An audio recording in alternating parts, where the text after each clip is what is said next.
Hi, my name's Thete, an experienced raider, and in this video I'm going to take a look at the Havoc Demon Hunter. This guide will go through the essentials for this new class and spec with a view to how to play during the pre-patch period leading up to the release of Legion itself. I'll be updating the guides and you can always find the most up-to-date videos by clicking the annotation in the top left there. Just as with the Death Knight, the first hero class, there is a sequence of quests which take you through the process of acquiring your abilities as Demon Hunter. The main difference is that you will not end it with the same number of talents as other classes of your level. At level 100, other classes will have access to all 7 talent rows, with Demon Hunters it's just 2. The remainder are unlocked as you level up to 110 in Legion itself. This of course will make choosing talents a much shorter part of this video guide. Post-Legion launch guides will be available by the time the expansion launches on 30th of August, including information on all of the talents as well as the artifact traits.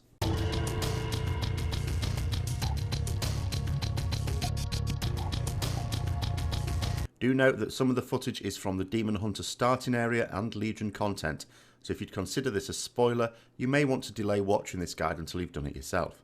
Before we begin, just a note about the tricksiness of Blizzard. We're still in beta as I prepare this guide, albeit with the pre-patch being imminent. As such, the developers have a small chance to change things at any moment. The changes seem to be few and far between now, which is why I'm producing this guide at this time. However, should any changes occur, I'll put a note in the relevant section of the video and direct you to an update. Relevant updates will always be posted in the playlist that was linked at the start of the video and may also be found in the comments below. So without any further delay, let's look at the new Illidan Fanboy class. The first thing to note is regarding playstyle. Unlike every other class, Demon Hunters only have 2 talent rows available to them at level 100, the level for which this guide is designed. This might give you a misleading view of how the Demon Hunter will play in Legion. This is because not only are many of the Demon Hunter talents quite interesting, but they often work very well when combined with other talents. The synergy with certain talent combinations is quite pleasing, and you will not be able to appreciate this when playing the Demon Hunter before the Legion launch.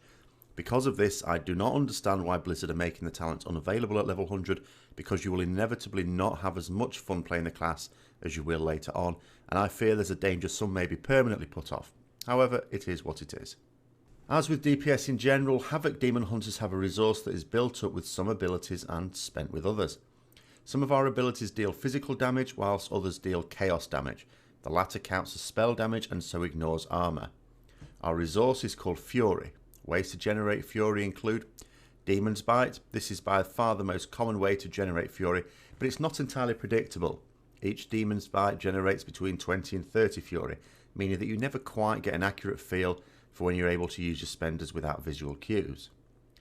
Our Interrupt, when used successfully, will generate 50 Fury, which is nice. Soul Fragments are generally created when we kill suitable enemies, but there's a talent which allows them to spawn during fights. Consuming these by running close to them when we have this talent will give us Fury. Vengeful Retreat is an ability that causes us to spring backwards, giving it some minor defensive or mobility use, and generate Fury with a particular talent. Now, we can also get a talent for Fell Rush, which I'll be going over later, which will also allow that to generate Fury as well. Now, it goes without saying that our beefiest abilities cost Fury. Principally, we spend Fury on I-Beam, Blade Dance, and Chaos Strike. I-Beam is a very iconic ability that roots us in place while we channel a moderate cone of chaos damage. Placement is vital when using this ability because in an AoE situation we want to be hitting as many enemies as possible. Although you can't move whilst channeling, you can rotate, so if a pack moves slightly due to an unsympathetic tank, then you can adjust slightly. I-Beam is generally top priority when it's available. On the face of it, this may seem strange on single target, as Chaos Strikes you'll probably see looks like it does more damage. It certainly costs less Fury, and it doesn't need to be channeled. But I-Beam has the advantage that it's guaranteed to crit. Of course, this benefit is lessened with high crit values. Upon completing the Demon Hunter starter area, you will have approximately 33% crit. This means that I-Beam will be the highest damage dealing ability, but not so much that the high Fury cost and channel time makes it overwhelmingly awesome on single target. It's a much more obviously great ability in AoE, though it's still a good idea to use it on cooldown for reliable damage. Here I've got some figures for the damage that my various abilities do, taking into account my 33% crit. You can see that on balance, I-Beam will still be significantly ahead. When it comes to crit, Chaos Strike has some interactivity in it that means that crits return 20 Fury. So whereas crit value does your I-beam no favours at all, because that's guaranteed to crit regardless, it has added benefit to Chaos Strike. Blade Dance is another Fury spender. As with I-beam, it looks very much like an AoE ability, but it can actually be good for single target in Legion when a particular talent is taken. However, we don't get access to that talent until Legion launches and we get to level 102, so for now we have to consider an exclusively AoE ability. In theory, Blade Dance is useful on as few as 2 targets. However, as Chaos Strike can be talented to cleave, we would use Blade Dance on 2+ targets without that talent, or 3+ at other times. Outside of these priorities, the general rule with a resource such as this, which works very much like energy for rogue and monks, except demon hunters have no secondary resource, is that you want to make sure you do not overcap. With I-beam and Blade Dance having cooldowns, you want to have enough Fury to use his abilities as soon as they come off cooldown, when you're going to use them, but you don't want to be capped while waiting for this. Make sure you're using Chaos Strike to ensure this does not happen. In terms of sources of damage I might place in the other category, we have Chaos Nova. In its untalented form, which of course it will be for this pre-patch, this is actually a Fury spender. It's possible to have no resource cost later on when Legion launches with a talent. But as we won't be able to talent it until Legion, it has strong utility for AoE interrupts and does damage to those caught in the blast. Throw Glaive has neither a Fury cost nor does it generate Fury, but it has a cooldown and may be used from range. It cleaves onto additional targets in baseline form, however the damage is not that great and you wouldn't really include it in your rotation for single target. A good one to use when you find yourself at range for whatever reason though. Blur is our standard defensive ability. It lasts for 10 seconds and gives you a 35% damage reduction. Also a 50% chance to dodge if you can make use of that. There are talents to replace it, but these are not available until Legion itself. Darkness is an AoE defensive, which means that friendly targets within it get a 15% chance to avoid the damage from any attacks they might be subject to. It might be useful when either everyone is grouped together during heavy damage periods or on the tank, but its unreliability means it will probably be used on the former case more often. Spectral Sight is an ability that lets us see enemies and treasures through walls and so on, even enemies that are stealthed and invisible. It lasts for 10 seconds with a 30-second cooldown. This is obviously going to have a lot of applications in PvP.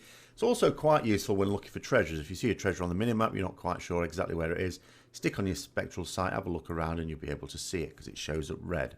Double jump, the much vaunted double jump of Demon Hunters. This basically works. You can jump with space bars, you normally would, but then if you jump whilst jumping, it lets you get up a little bit higher as well. Another passive we have is Shattered Souls. What this means is when we kill an enemy, the usual things apply and it has to be able to return honor or experience. Then a soul fragment can be created, which will heal you for 25% of your maximum health.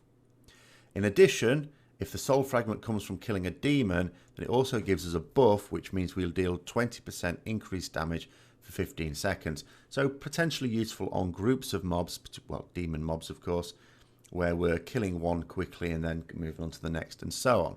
Our mastery, of course, very interesting to know what your mastery is for any given spec.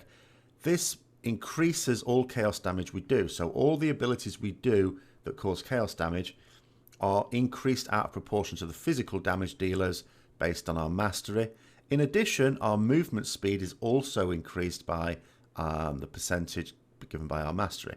Another great movement option we have is glide. This works a little bit like the Goblin Glider, in fact. When you're falling, you can hit spacebar a couple of times and you will automatically go into gliding mode. And finally, we have a crowd control option.